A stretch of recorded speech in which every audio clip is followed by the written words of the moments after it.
Feliz y bendecido día, aprendiendo un curso de milagros. El secreto de la verdadera oración es olvidarte de las cosas que crees necesitar. Pedir algo específico es igual que ver el pecado primero y luego perdonarlo. Del mismo modo, al orar pasas por alto tus necesidades específicas, tal como las ves, y las dejas en manos de Dios. Ahí se convierten en los regalos que le haces, pues le dicen que no antepondrás otros dioses a Él, ni que quieres otro amor que el suyo. Este libro es un comienzo, no un final.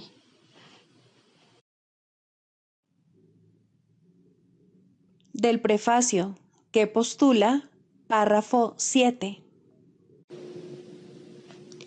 Solo las mentes pueden unirse realmente, y lo que Dios ha unido, ningún hombre lo puede desunir. No obstante, la verdadera unión, que nunca se perdió, solo es posible en el nivel de la mente de Cristo. El pequeño yo procura engrandecerse, obteniendo del mundo externo aceptación, posesiones y amor. El ser que Dios creó no necesita nada, está eternamente a salvo y es eternamente íntegro, amado y amoroso. Busca compartir en vez de obtener, extender en vez de proyectar. No tiene necesidades de ninguna clase y solo busca unirse a otros que, como él, son conscientes de su propia abundancia.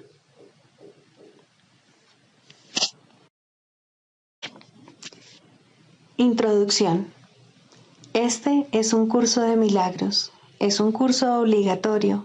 Solo el momento en que decides tomarlo es voluntario. Tener libre albedrío no quiere decir que tú mismo puedas establecer el plan de estudios. Significa únicamente que puedes elegir lo que quieres aprender en cualquier momento dado. Este curso no pretende enseñar el significado del amor, pues eso está más allá de lo que se puede enseñar.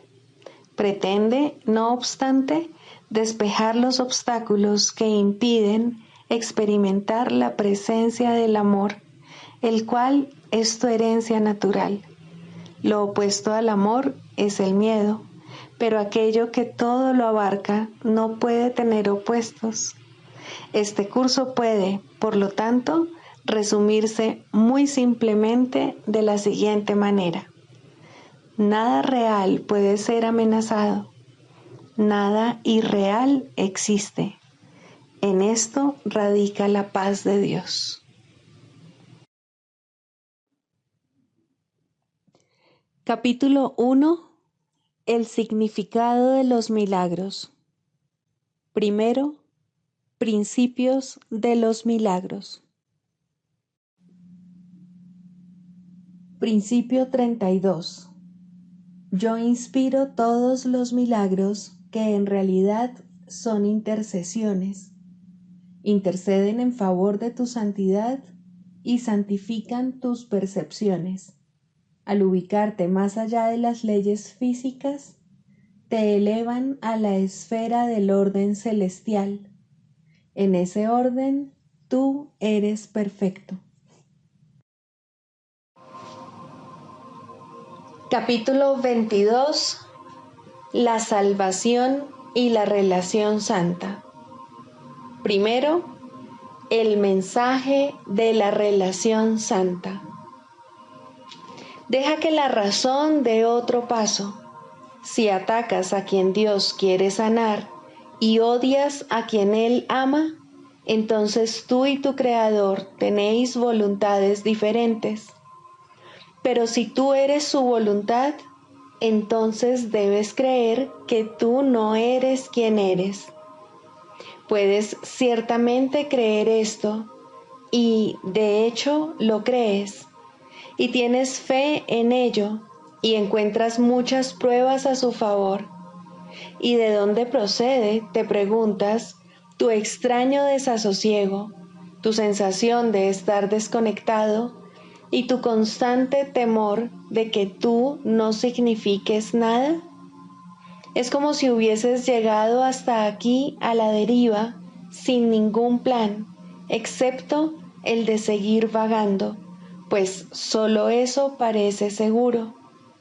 Sin embargo, hemos oído una descripción muy similar anteriormente, pero no se refería a ti. Aún así, crees ser esa extraña idea que con tanta precisión se describe ahí. La razón te diría que es imposible que el mundo que ves a través de ojos que no son los tuyos tenga sentido para ti. ¿A quién le devolvería sus mensajes esta forma de ver? Ciertamente no a ti, cuya visión es totalmente independiente de los ojos que contemplan al mundo. Si esa no es tu visión, ¿qué podría mostrarte? El cerebro no puede interpretar lo que tu visión ve. Esto tú lo puedes comprender. El cerebro interpreta para el cuerpo del que forma parte, pero tú no puedes comprender lo que dice. Sin embargo, lo has escuchado y te has esforzado durante mucho tiempo para entender sus mensajes. ¿No te has dado cuenta de que es imposible que puedas entender lo que nunca puede llegar hasta ti? Jamás has recibido mensaje alguno que hubieses podido entender, pues has estado prestándole oídos a algo que no puede comunicarse en absoluto. Examina, entonces, lo que ha sucedido. Al negar lo que eres, y al estar firmemente convencido de que eres otra cosa, esa otra cosa que tú has creído ser se ha convertido en tus ojos. Sin embargo, debe ser esa otra cosa la que ve, y al no ser quien tú eres, te explica lo que ve.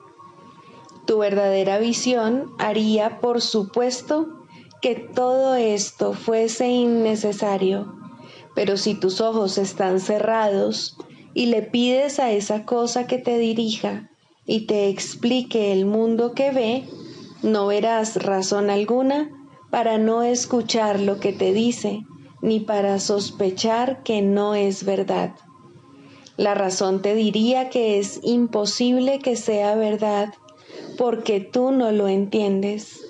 Dios no tiene secretos. Él no te conduce por un mundo de sufrimiento, esperando hasta el final de la jornada para decirte por qué razón te hizo pasar por esto. ¿Qué podría mantenerse oculto de la voluntad de Dios? Sin embargo, tú crees tener secretos. ¿Qué podrían ser esos secretos sino otra voluntad tuya propia, separada de la suya? La voluntad te diría que esto no es un secreto que deba ocultarse como si se tratase de un pecado, pero ciertamente es un error. No permitas que tu temor del pecado impida la corrección del error, pues la atracción que ejerce la culpabilidad es solo miedo. He aquí la única emoción que has inventado independientemente de lo que aparente ser. He aquí la emoción de los secretos, de los pensamientos privados y del cuerpo. He aquí la emoción que se opone al amor y que siempre conduce a la percepción de diferencias y a la pérdida de igualdad. He aquí la única emoción que te mantiene en las tinieblas, dependiente de ese otro ser que tú crees haber inventado para que te guíe por el mundo que Él fabricó para ti. La visión se te concedió junto con todo lo que puedes comprender. No te resulta difícil comprender lo que esta visión te dice, pues todo el mundo ve solo lo que cree ser, y tú comprenderás lo que tu visión te muestre porque es la verdad. Únicamente tu visión puede comunicarte lo que puedes ver. Te llega directamente, sin necesidad de ninguna interpretación. Lo que necesita interpretación tiene que ser algo ajeno a ti, y un intérprete al que no entiendes nunca podrá hacer que ello sea inteligible para ti. De todos los mensajes que has recibido y que no has entendido, solo este curso está al alcance de tu entendimiento y puede ser entendido. Este es tu idioma. Aún no lo entiendes porque tu comunicación es todavía como la de un bebé. No se puede dar credibilidad a los balbuceos de un bebé ni a lo que oye, ya que los sonidos tienen un significado diferente para él según la ocasión. Y ni los sonidos que oye ni las cosas que ve son aún estables, pero lo que oye y todavía no comprende será algún día su lengua materna, a través de la cual se comunicará con los que le rodean y ellos con él. Y esos seres extraños y cambiantes que se mueven a su alrededor serán quienes lo consuelen, y él reconocerá su hogar y los verá allí junto con él. Así es como renace en cada relación santa la capacidad de comunicar en vez de la de separar. Mas una relación santa que apenas acaba de renacer de una relación no santa y que, sin embargo, es más antigua que la vieja ilusión que acaba de reemplazar, es como un bebé que ahora renaciera. Pero con este bebé se te devuelve la visión, ya que te hablará en un idioma que podrás entender. Este bebé no se nutre de aquello otro que tú creías ser. No fue dado ahí, ni tampoco fue recibido por nada excepto por ti mismo, pues no es posible que dos hermanos se puedan unir excepto a través de Cristo, cuya visión los ve como uno. Santo hermano mío, piensa en lo que se te ha dado. Este infante te explicará lo que no entiendes y te lo presentará de una manera muy clara, pues su idioma no será una lengua extraña. Él no necesitará ningún intérprete para comunicarse contigo, pues fuiste tú quien le enseñó lo que sabe, debido a que tú lo sabías. Él no habría podido acudir a nadie excepto a ti, nunca a aquello otro.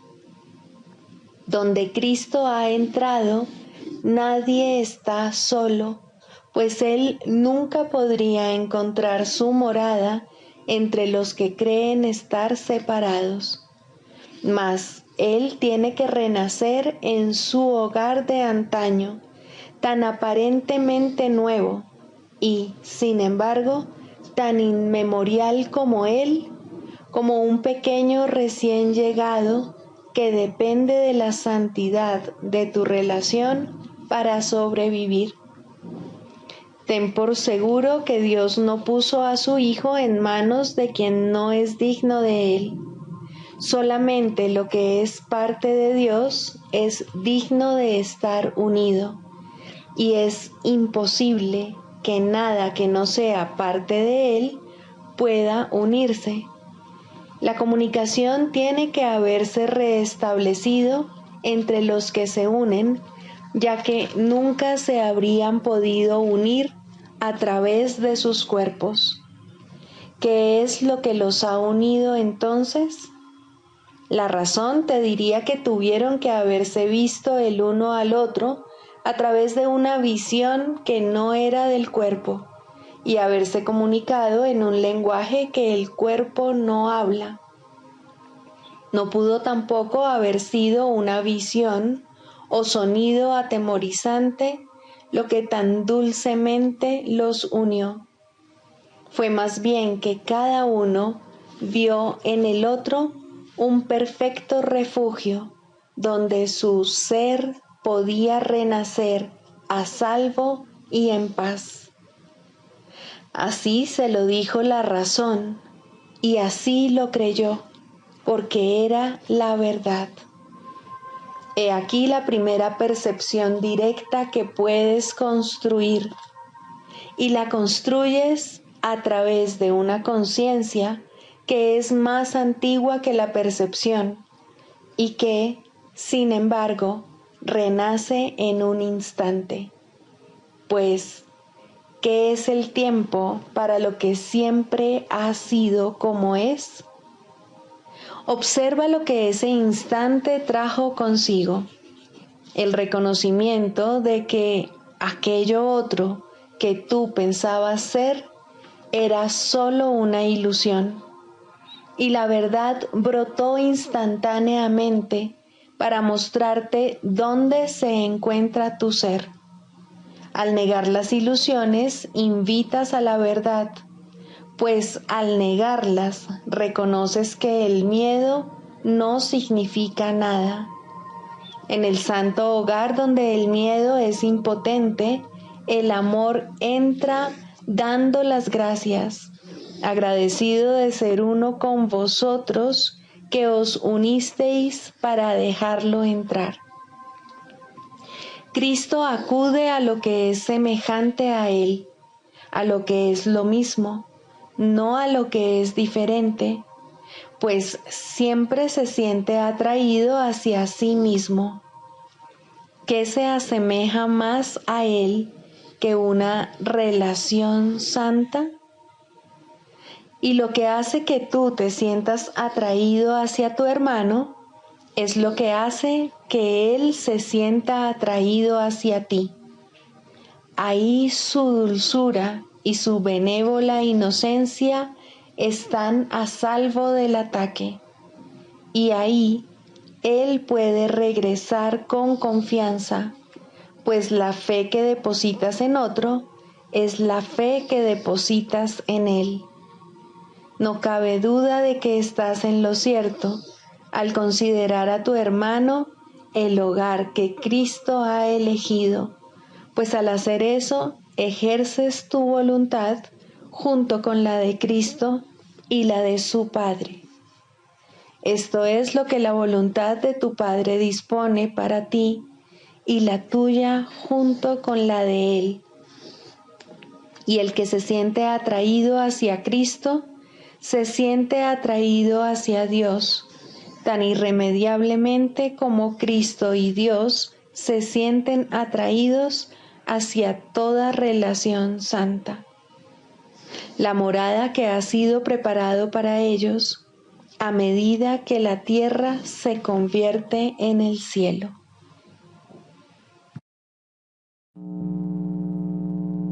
Libro de ejercicios, pregunta 9. ¿Qué es el segundo advenimiento? El segundo advenimiento de Cristo, que es tan seguro como Dios, es simplemente la corrección de todos los errores y el restablecimiento de la cordura. Es parte de la condición que reinstaura lo que nunca se perdió y reestablece lo que es eternamente verdad. Es la invitación que se le hace a la palabra de Dios para que ocupe el lugar de las ilusiones, la señal de que estás dispuesto a dejar que el perdón descanse sobre todas las cosas, sin excepción y sin reservas. La naturaleza totalmente inclusiva del segundo advenimiento de Cristo es lo que le permite envolver al mundo y mantenerte a salvo en su dulce llegada, la cual abarca a toda cosa viviente junto contigo. La liberación a la que el segundo advenimiento da lugar no tiene fin, pues la creación de Dios es ilimitada. La luz del perdón ilumina el camino del segundo advenimiento, porque refulge sobre todas las cosas a la vez y cual una sola, y así, por fin, se reconoce la unidad. El segundo advenimiento marca el fin de las enseñanzas del Espíritu Santo, allanando así el camino para el juicio final, en el que el aprendizaje termina con un último resumen que se extenderá más allá de sí mismo hasta llegar a Dios. En el segundo advenimiento, todas las mentes se ponen en manos de Cristo para serle restituidas al Espíritu en el nombre de la verdadera creación y de la voluntad de Dios. El segundo advenimiento es el único acontecimiento en el tiempo que el tiempo mismo no puede afectar, pues a todos los que vinieron a morir aquí o aún han de venir, o a aquellos que están aquí ahora, se les libera igualmente de lo que hicieron. En esta igualdad se reinstaura a Cristo como una sola identidad, en la cual los hijos de Dios reconocen que todos ellos son uno solo. Y Dios el Padre le sonríe a su Hijo, su única creación y su única dicha. Ruega, pues, porque el segundo advenimiento tenga lugar pronto, pero no te limites a eso, pues necesita tus ojos, tus oídos, tus manos y tus pies. Necesita tu voz, pero sobre todo, necesita tu buena voluntad.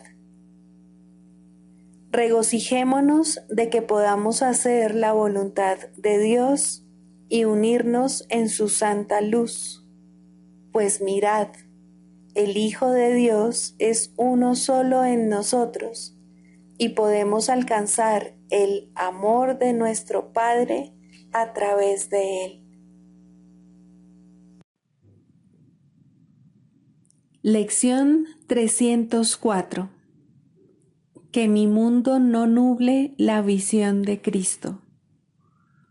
Solo puedo nublar mi santa vista si permito que mi mundo se entrometa en ella, y no puedo contemplar los santos panoramas que Cristo contempla a menos que utilice su visión. La percepción es un espejo, no un hecho, y lo que contemplo es mi propio estado de ánimo reflejado afuera. Quiero bendecir el mundo contemplándolo a través de los ojos de Cristo, y veré las señales inequívocas de que todos mis pecados me han sido perdonados. Tú me conduces de las tinieblas a la luz y del pecado a la santidad. Déjame perdonar y así recibir la salvación del mundo. Ese es tu regalo, Padre mío, que se me concede para que yo se lo ofrezca a tu Santo Hijo, de manera que Él pueda hallar tu recuerdo y el de tu Hijo tal como tú lo creaste.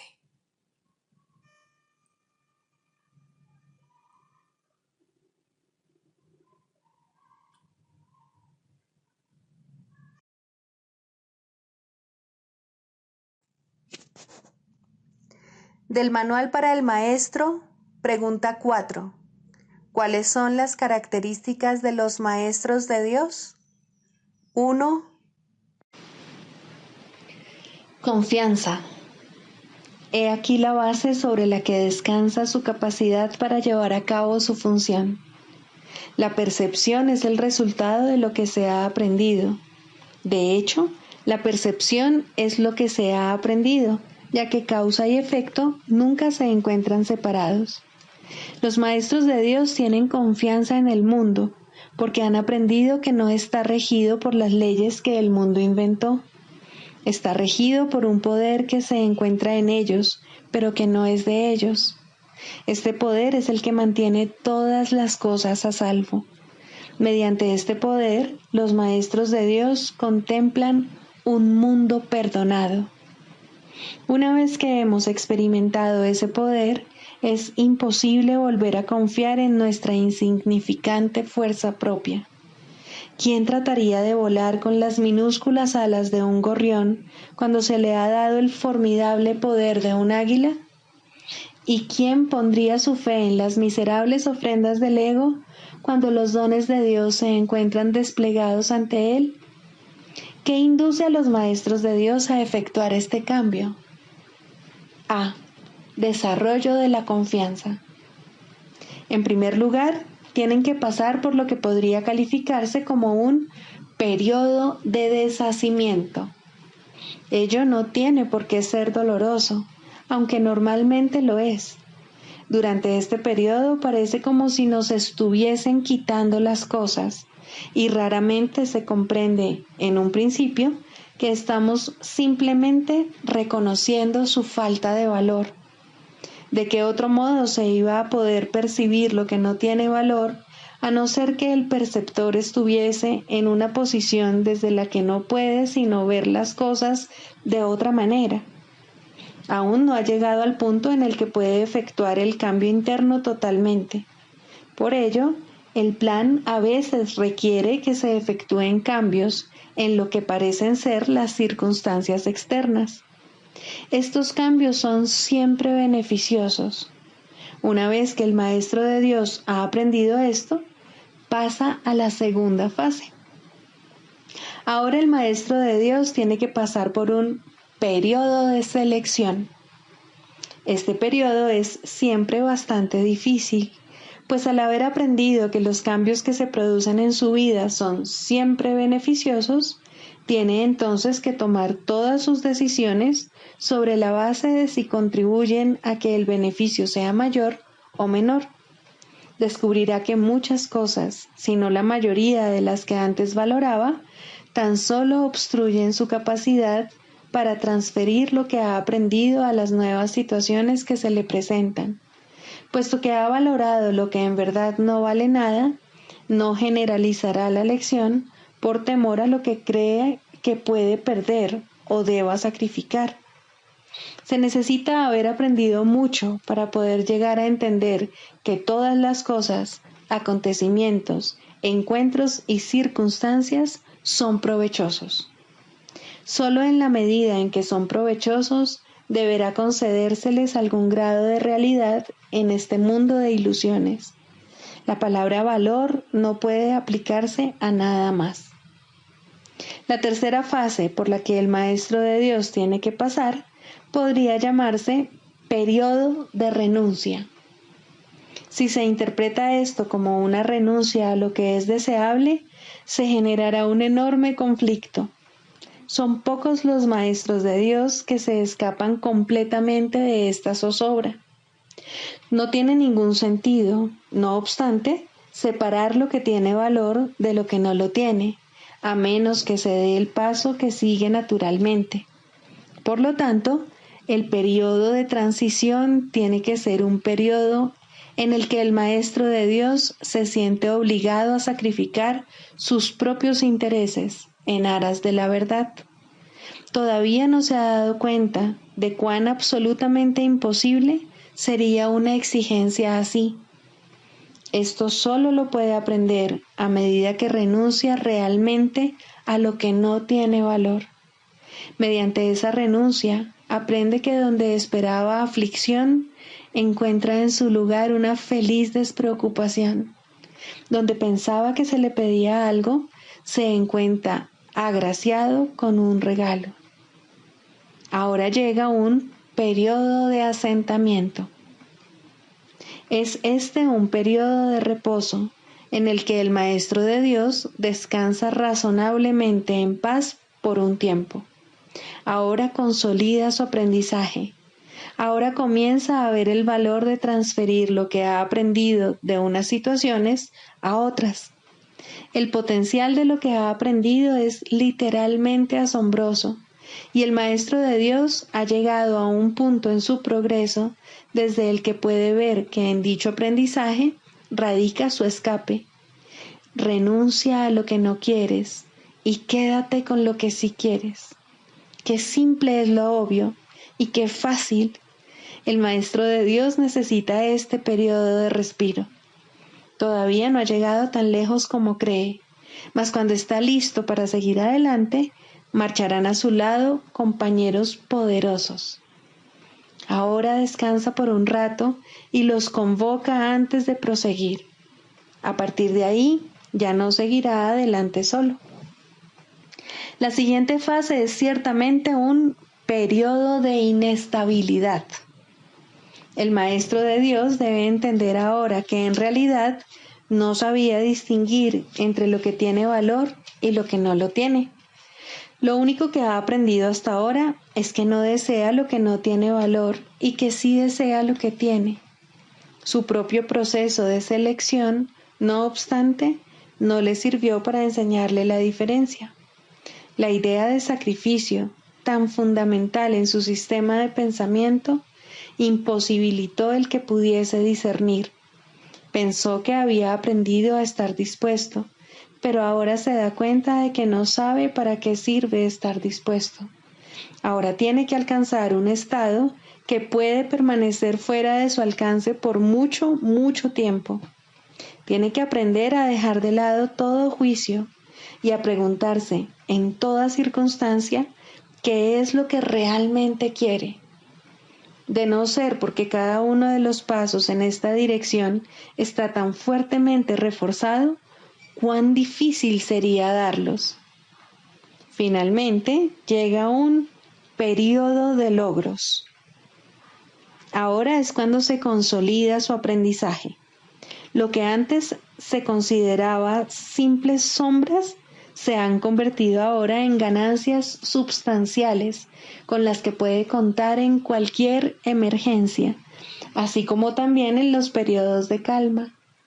En efecto, el resultado de esas ganancias no es otro que la tranquilidad, el fruto de un aprendizaje honesto, de un pensamiento congruente y de una transferencia plena. Esta es la fase de la verdadera paz, pues aquí se refleja plenamente el estado celestial. A partir de ahí, el camino al cielo está libre y despejado y no presenta ninguna dificultad. En realidad, ya está aquí. ¿Quién iba a querer ir a ninguna otra parte si ya goza de absoluta paz? ¿Y quién querría cambiar su tranquilidad por algo más deseable? ¿Qué podría ser más deseable?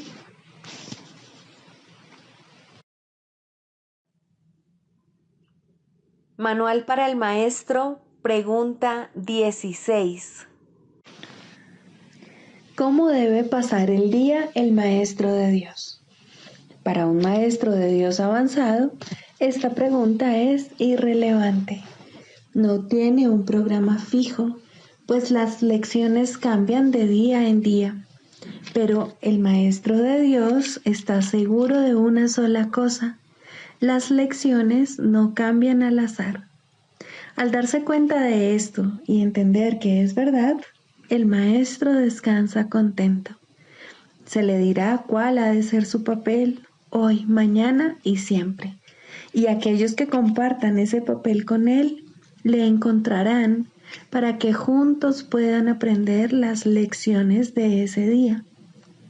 Nadie de quien él tenga necesidad estará ausente. No se le enviará a nadie que no tenga un objetivo de aprendizaje ya establecido y que pueda aprender ese mismo día. Para el Maestro de Dios avanzado, esta pregunta es, por consiguiente, superflua. Ya la planteó y ya se le contestó, y él se mantiene en continuo contacto con la respuesta. Ya lo tiene todo y ve desplegarse ante él seguro y libre de obstáculos el camino que tiene que recorrer. Pero, ¿qué ocurre con aquellos que todavía no han alcanzado la certidumbre que él posee? Esos aún no están listos para una falta de estructura así. ¿Qué es lo que tienen que hacer para aprender a entregarle el día a Dios?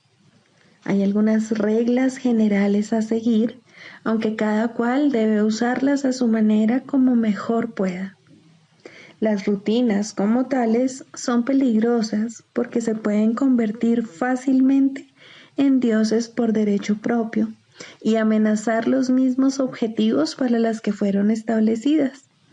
Se puede decir, por lo tanto, que en términos generales es mejor comenzar el día bien. Siempre es posible, no obstante, comenzar de nuevo si no se comenzó debidamente. Con todo, es obviamente ventajoso comenzarlo bien y de esa manera ahorrar tiempo. En un principio es aconsejable pensar en función del tiempo, aunque este no es de ningún modo el criterio esencial, probablemente es el más fácil de observar al principio. Inicialmente se hace hincapié en ahorrar tiempo, que si bien sigue siendo importante a lo largo de todo el proceso de aprendizaje, se recalcará cada vez menos. De entrada, podemos decir con seguridad que el tiempo que se dedica a comenzar bien el día ciertamente ahorra tiempo. ¿Cuánto tiempo debe emplearse en ello? Eso depende del mismo Maestro de Dios, quien no puede adjudicarse a sí mismo ese título hasta que haya completado el libro de ejercicios, ya que estamos aprendiendo dentro del marco de este curso. Después de haber finalizado las sesiones de práctica más estructuradas contenidas en el libro de ejercicios, la necesidad individual será el factor determinante. Este curso es siempre práctico. Puede ser que el Maestro de Dios no se encuentre en una situación que sea conducente a pasar unos minutos en un estado de quietud, nada más al despertarse. Si ese es el caso, que recuerde tan solo que su elección es pasar un ratito con Dios lo antes posible y que lo haga. La cantidad de tiempo que dedique a ello no es lo más importante. Uno puede fácilmente pasarse 1 hora sentado, inmóvil, con los ojos cerrados y no lograr nada. O bien puede, con igual facilidad, dedicarle a Dios solo un instante y en ese instante unirse a Él completamente.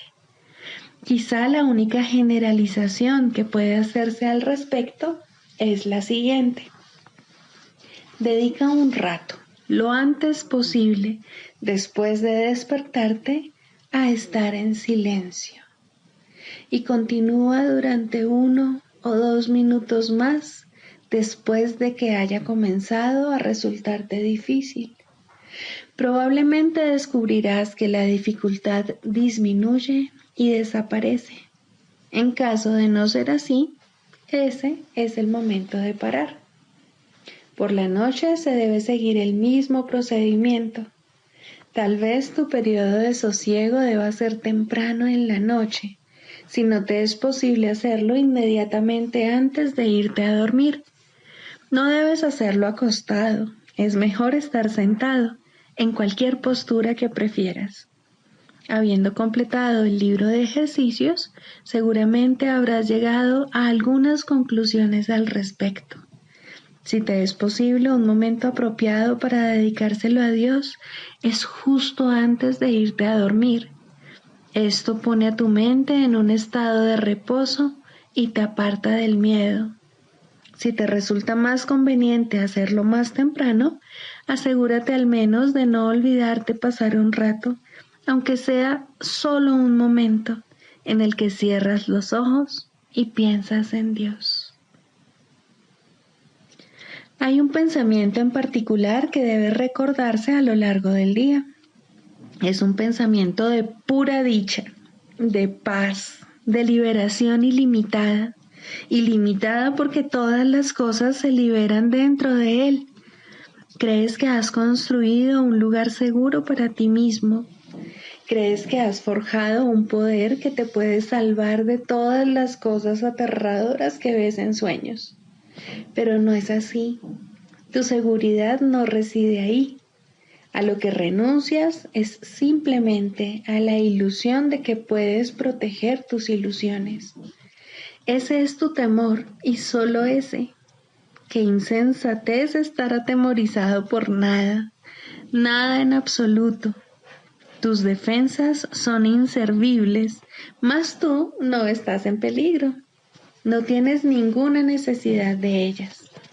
Reconoce esto y desaparecerán, y solo entonces aceptarás tu verdadera protección.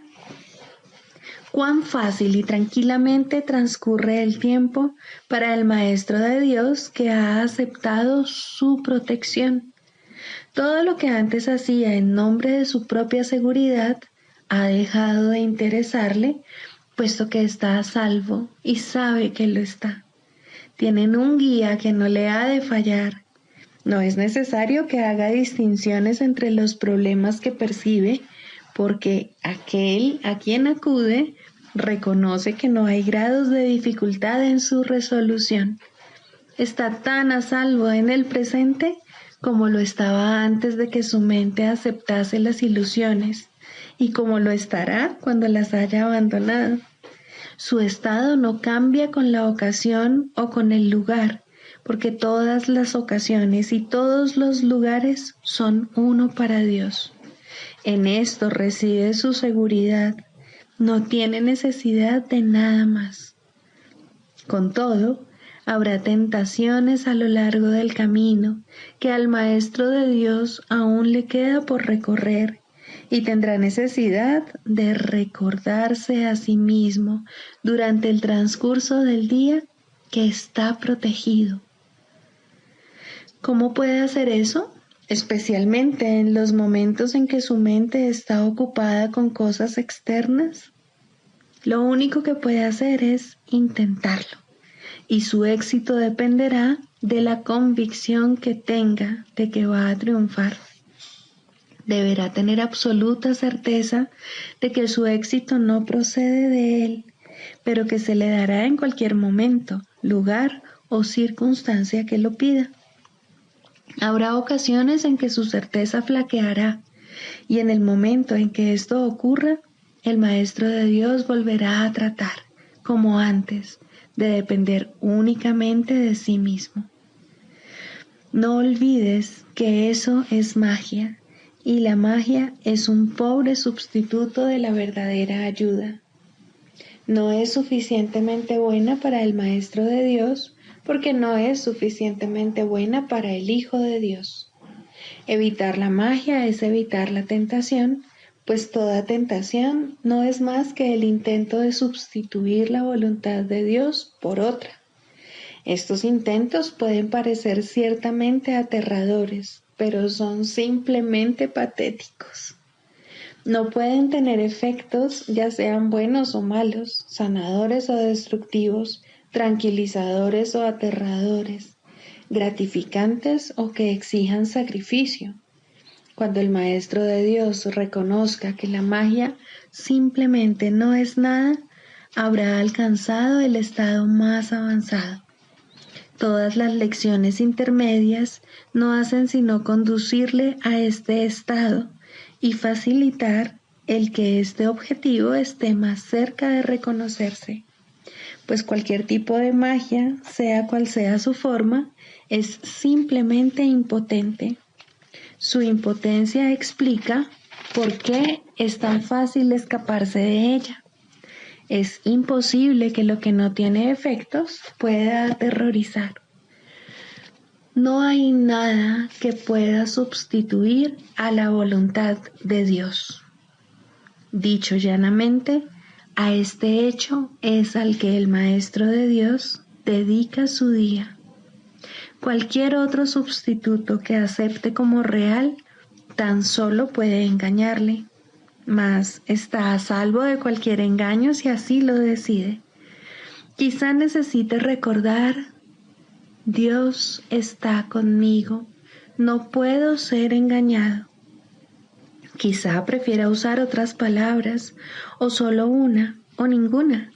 En cualquier caso, debe abandonar toda tentación de aceptar la magia como algo verdadero y reconocer que no solo no es aterradora, ni pecaminosa, ni peligrosa, sino que simplemente no significa nada. Al estar arraigada en el sacrificio y la separación, que no son más que dos aspectos de un mismo error, el Maestro de Dios elige simplemente renunciar a todo lo que nunca tuvo, y a cambio de ese sacrificio, entre comillas, se le restaura el cielo en su conciencia. ¿No te gustaría un intercambio así? El mundo lo haría gustosamente si supiera que se puede hacer. Los maestros de Dios son los que deben enseñarle que sí se puede, y por lo tanto, su función es asegurarse de que ellos mismos lo hayan aprendido. No hay otro riesgo durante el día, excepto el de poner tu confianza en la magia, pues solo eso conduce al dolor. No hay más voluntad que la de Dios. Sus maestros saben que esto es así y han aprendido que todo lo demás es magia. Lo que mantiene viva la creencia en la magia es la ilusión simplista de que la magia da resultado.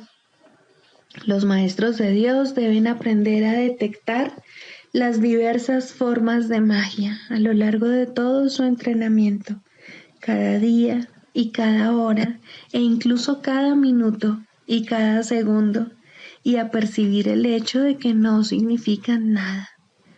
Cuando se las deja de temer, desaparecen, y así se vuelve a abrir la puerta del cielo, y su luz puede volver a irradiar sobre la mente que se encuentra en paz.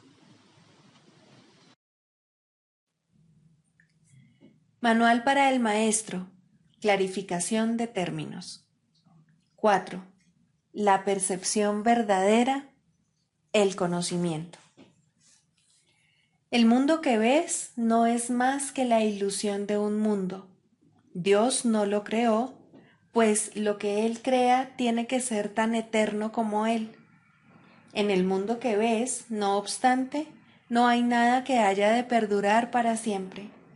Algunas cosas durarán en el tiempo algo más que otras, pero llegará el momento en el que a todo lo visible le llegue su fin. Los ojos del cuerpo no son, por lo tanto, el medio a través del cual se puede ver el mundo real, pues las ilusiones que contemplan solo pueden conducir a más ilusiones de la realidad.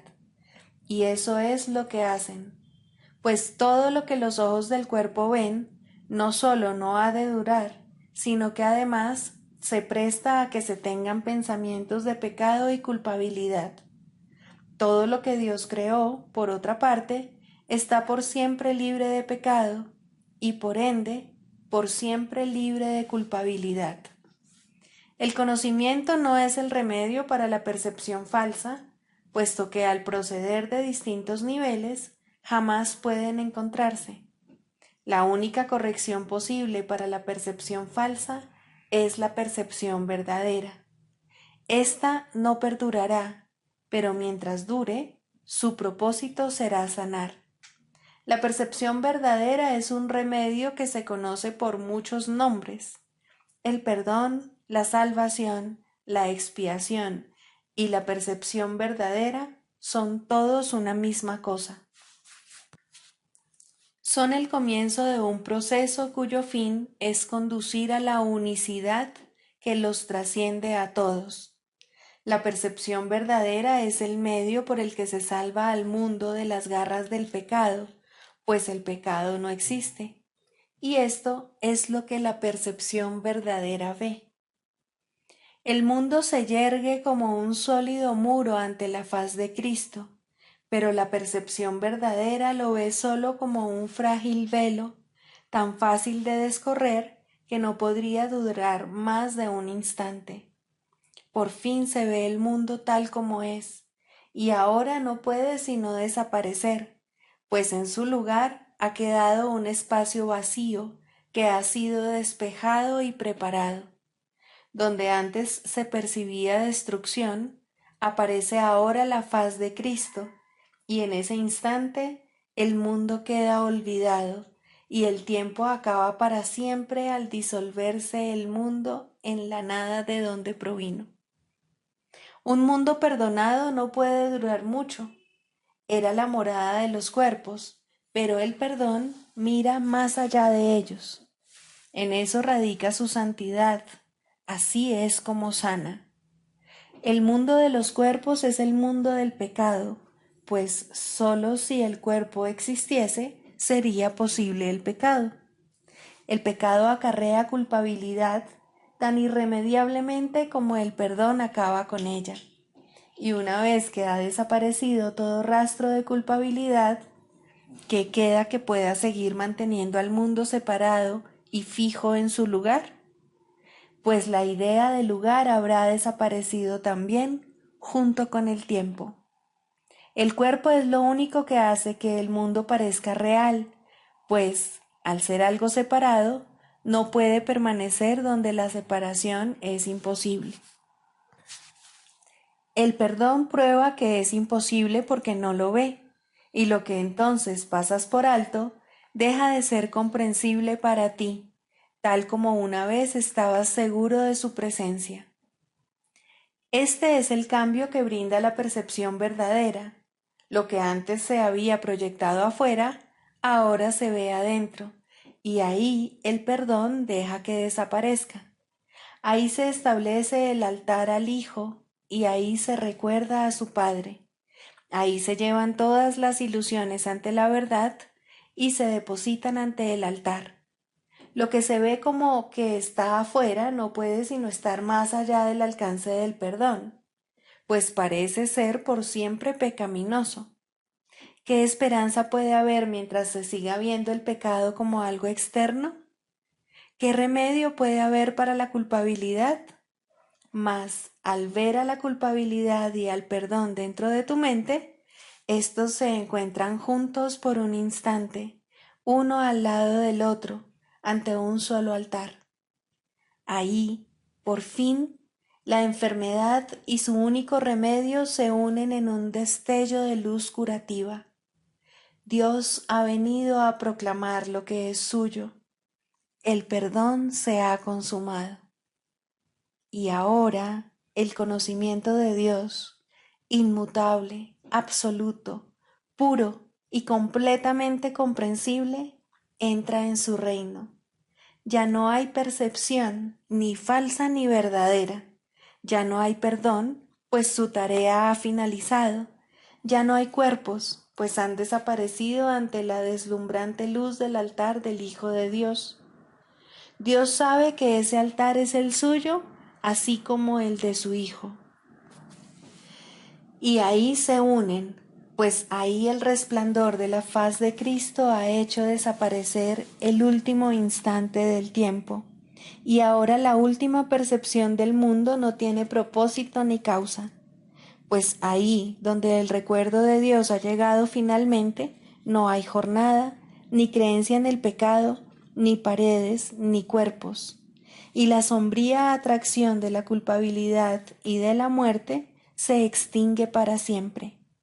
Oh hermanos míos, si tan solo supierais cuánta paz os envolverá y os mantendrá a salvo, puros y amados en la mente de Dios, no haríais más que apresuraros a encontraros con Él en su altar. Santificados sean vuestros nombres y el suyo, pues se unen ahí, en ese santo lugar. Ahí Él se inclina para elevaros hasta Él, liberándoos de las ilusiones para llevaros a la santidad, liberándoos del mundo para conduciros a la eternidad, liberándoos de todo temor y devolviéndoos al amor. El proceso de la psicoterapia. Cuarto, El proceso de la enfermedad. De la misma manera en que toda terapia es psicoterapia, del mismo modo toda enfermedad es enfermedad mental. Es un juicio acerca del Hijo de Dios, y todo juicio es una actividad mental. Un juicio es una decisión que se toma una y otra vez contra la creación y su creador. Es la decisión de percibir el universo como tú lo has creado. Es decidir que la verdad puede mentir y que es una mentira. ¿Qué otra cosa, entonces, puede ser la enfermedad sino una expresión de aflicción y culpa? ¿Y por qué sollozaría a alguien si no por su inocencia? Una vez que al Hijo de Dios se le considera culpable, la enfermedad es inevitable. Es lo que ha pedido y, por ende, es lo que recibirá. Todos los que piden enfermedad se han condenado a sí mismos a buscar remedios que no los pueden ayudar, pues han depositado su fe en la enfermedad y no en la salvación. No hay nada que un cambio de mentalidad no pueda hacer, pues todas las cosas externas no son sino sombras de una decisión ya tomada. Si se cambia la decisión, ¿cómo podría su sombra no cambiar? La enfermedad no es más que la sombra de la culpa, grotesca y fea, puesto que imita la deformidad. Si una deformidad se ve como real, ¿cómo podría su sombra no ser deforme? Una vez que se ha decidido que la culpa es real, el descenso al infierno sigue paso a paso su inevitable trayectoria. La enfermedad, la muerte y la miseria fustigan ahora la tierra en implacables oleadas, a veces simultáneamente y otras en siniestra sucesión. Todas estas cosas, no obstante, por muy reales que puedan parecer, son solo ilusiones. ¿Quién podría tener fe en ellas una vez que ha entendido esto? ¿Y quién podría no tener fe en ellas hasta que lo entienda? La curación es terapia o corrección, y como ya hemos dicho y volvemos a repetir, toda terapia es psicoterapia. Curar al enfermo no es sino ofrecerle este entendimiento. La palabra cura ha caído en desprestigio entre los terapeutas más respetables del mundo y con toda razón, pues ninguno de ellos puede curar y ninguno de ellos entiende lo que es la curación. En el peor de los casos, le otorgan realidad al cuerpo en sus propias mentes, y una vez que han hecho esto, apelan a la magia para curar los males con los que sus mentes dotaron al cuerpo.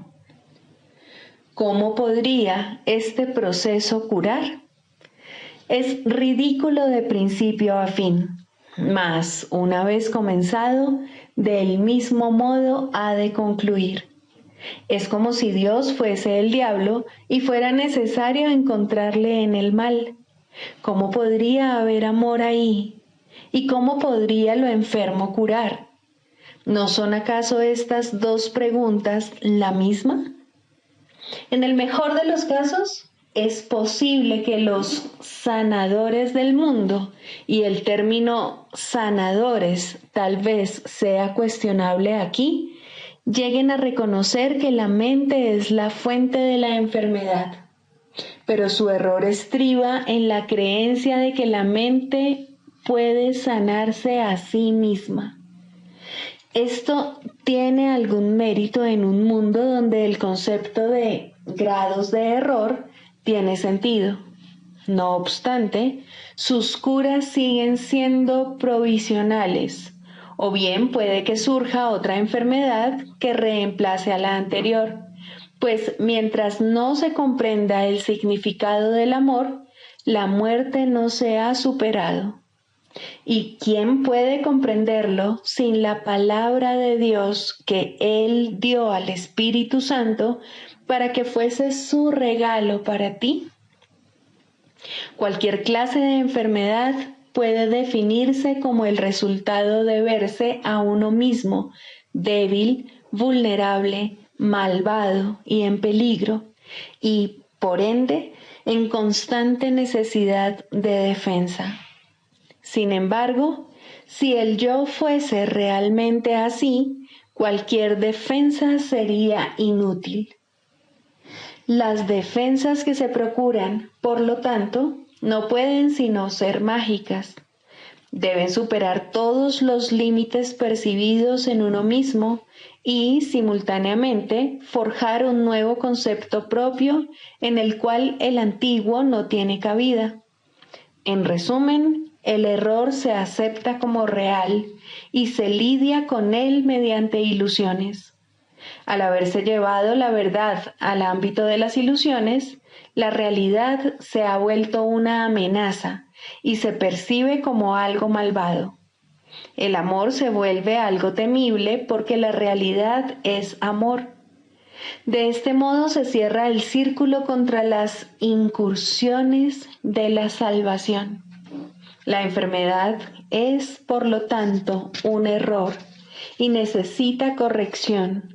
Y tal como ya hemos subrayado, la corrección no puede tener lugar justificando el error primero y luego pasándolo por alto. Si la enfermedad fuese real, en verdad no podría pasarse por alto, pues obviar la realidad es demencia. Ese es, no obstante, el propósito de la magia, hacer que las ilusiones sean verdad mediante una percepción falsa. Esto no puede curar porque se opone a la verdad. Tal vez una ilusión de salud sustituya la ilusión de enfermedad por un breve periodo de tiempo, mas no perdurará. Las ilusiones no pueden ocultar el miedo por mucho tiempo, pues éste forma parte de ellas. Escapará y adoptará otra forma al ser la fuente de todas las ilusiones. La enfermedad es demencia porque toda enfermedad es enfermedad mental y en esto no hay grados. Una de las ilusiones que hace que la enfermedad se perciba como real es la creencia de que la enfermedad varía en intensidad, que el grado de amenaza difiere según la forma que adopte. En esto radica la base de todos los errores, pues todos ellos no son más que intentos de transigir al ver solo una pequeña parte del infierno. Esto es una burla tan ajena a Dios que por siempre ha de ser inconcebible. Pero los dementes lo creen porque están locos. Un loco defiende sus ilusiones porque ve en ellas su salvación. Por lo tanto, atacará a todo aquel que trate de salvarlo de ellas al creer que está siendo atacado por él. Este curioso círculo de ataque-defensa es uno de los problemas más difíciles que debe enfrentar el psicoterapeuta. De hecho, esa es su tarea principal, la esencia de la psicoterapia. Al terapeuta se le ve como alguien que está atacando la posesión más preciada del paciente, su imagen propia. Y puesto que esta imagen se ha convertido en la seguridad del paciente, tal como él la considera, el terapeuta no puede sino ser percibido como una verdadera fuente de peligro que hay que atacar e incluso matar. El psicoterapeuta, pues, tiene una enorme responsabilidad. Debe hacer frente al ataque sin atacar y, por consiguiente, sin defenderse. Su tarea consiste en demostrar que las defensas no son necesarias y que la indefensión es fortaleza. Esta debe ser su enseñanza, si quiere que su lección sea que la cordura es seguridad. No puede hacerse suficiente hincapié en el hecho de que el demente cree que la cordura es una amenaza. Este es el corolario del pecado original, la creencia de que la culpa es real y de que está plenamente justificada. Por lo tanto, la función del psicoterapeuta consiste en enseñar que la culpa, al ser irreal, no tiene justificación ni ofrece seguridad alguna. Por consiguiente, siempre será indeseable, además de irreal. Esta única doctrina de salvación es la meta de toda terapia, pues alivia la mente de la insensata carga de culpa que tan fatigosamente arrastra, y de este modo la curación se logra. No se cura el cuerpo, simplemente se le reconoce como lo que es. Si se percibe correctamente, se puede entender su propósito. ¿Qué necesidad hay, entonces, de enfermedad? Con este único cambio, todo lo demás vendrá por añadidura. No hay necesidad de complicados cambios. No hay necesidad de largos análisis ni de discusiones o búsquedas fatigosas. La verdad es simple al ser una y la misma para todos. El canto de la oración, el perdón. Segundo, el perdón para destruir. El perdón para destruir adopta muchas formas al ser un arma del mundo de las formas. No todas son obvias y algunas se ocultan cuidadosamente bajo lo que aparenta ser caridad.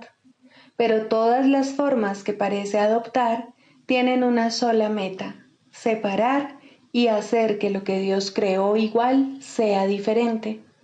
La diferencia resulta evidente en algunos casos en los que la comparación intencionada no puede dejar de notarse, ni es su propósito realmente que se note. En este grupo se encuentra, en primer lugar, el caso en el que una persona mejor se digna rebajarse para salvar a un inferior de lo que en realidad ésta es. En este caso, el perdón aquí se basa en una actitud de amable altivez, tan lejana del amor que la arrogancia jamás podría desalojarse. ¿Quién puede perdonar y despreciar al mismo tiempo? ¿Y quién puede acusar a otro de estar inmerso en el pecado y al mismo tiempo percibirlo como el Hijo de Dios? ¿Quién puede enseñar lo que es la libertad esclavizando?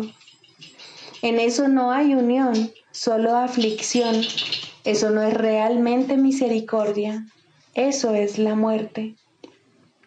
Hay otro caso de perdón para destruir, muy parecido al anterior, si se entiende correctamente, en el que la arrogancia no se manifiesta de forma tan arrogante. Aquí el que perdona a otro no proclama ser mejor. En lugar de ello dice que aquí hay alguien cuya pecaminosidad él comparte, y dado que ambos han sido indignos, merecen la retribución de la ira de Dios. Este pensamiento puede parecer humilde e incluso inducir a una rivalidad con respecto a quién es más pecador o más culpable. Esto no es amor por la creación de Dios, ni por la santidad que es su regalo eterno. ¿Puede acaso su Hijo condenarse a sí mismo y aún así acordarse de él? Aquí la meta es apartar de Dios al Hijo que él ama y mantenerlo separado de su fuente. Esta es también la meta de aquellos que buscan ser mártires a manos de otro. El objetivo detrás de esto tiene que verse claramente, pues puede pasar por mansedumbre y caridad en vez de crueldad. ¿No es acaso muestra de misericordia aceptar el rencor de otro y no responder sino con silencio y con una dulce sonrisa? Fíjate qué bueno eres. que soportas con paciencia y santidad la ira y el daño que otro te inflige sin mostrar el amargo dolor que sientes. El perdón para destruir con frecuencia se oculta tras un manto así. Muestra el rostro del sufrimiento y del dolor como prueba silenciosa de la culpa y de los estragos del pecado. Tal es el testimonio que le ofrece a uno que podría ser su salvador y no su enemigo. Pero al habérsele convertido en enemigo, tiene que aceptar la culpa y el duro reproche que de este modo se ha descargado sobre él. ¿Es esto amor? ¿O se trata más bien de una traición hacia uno que necesita que le salven del dolor de la culpa? ¿Qué otro propósito podría tener esto, sino mantener a los testigos de la culpa alejados del amor? El perdón para destruir puede manifestarse también en forma de regateos y tratos. Te perdono si satisfaces mis necesidades, pues en tu esclavitud está mi liberación. Dile esto a cualquiera y te vuelves un esclavo, y tratarás de deshacerte de la culpa mediante más regateos que no ofrecen esperanza alguna, sino más dolor y más miseria. Cuán temible se ha vuelto ahora el perdón y cuán distorsionado es el fin que persigue. Ten piedad de ti mismo, tú que de este modo regateas. Dios solo da y no pide recompensa alguna. No hay otra manera de dar excepto como Él da. Todo lo demás es una parodia, pues ¿quién intentaría hacer un trato lucrativo con el Hijo de Dios y al mismo tiempo dar gracias a su Padre por su santidad? ¿Qué le mostrarías a tu hermano? ¿Intentarías reforzar su culpa y con ello la tuya? El perdón es el medio por el que puedes escapar. Qué lástima convertirlo en un medio para una mayor esclavitud y dolor. En el mundo de los opuestos hay una manera de utilizar el perdón para la meta de Dios y encontrar la paz que Él te ofrece. No aceptes nada más o habrás buscado la muerte y orado por separarte de tu ser. Cristo es para todos porque está en todos. Es su faz lo que el perdón te permite ver. Es su faz en la que ves la tuya. Todas las formas que el perdón adopte, que no te aparten de la ira, de la condena y de comparaciones de cualquier clase, son la muerte, pues es eso lo que sus propósitos han establecido. No te dejes engañar por ellas, sino abandónalas y deja a un lado sus despreciables y trágicas ofrendas. No quieres seguir en la esclavitud, no quieres tenerle miedo a Dios. Quieres ver la luz del sol y el resplandor del cielo refulgir sobre la faz de la tierra, redimida del pecado y en el amor de Dios. En este punto la oración es liberada junto contigo. Tus alas han quedado libres y la oración te elevará y te conducirá a tu hogar, donde Dios quiere que estés.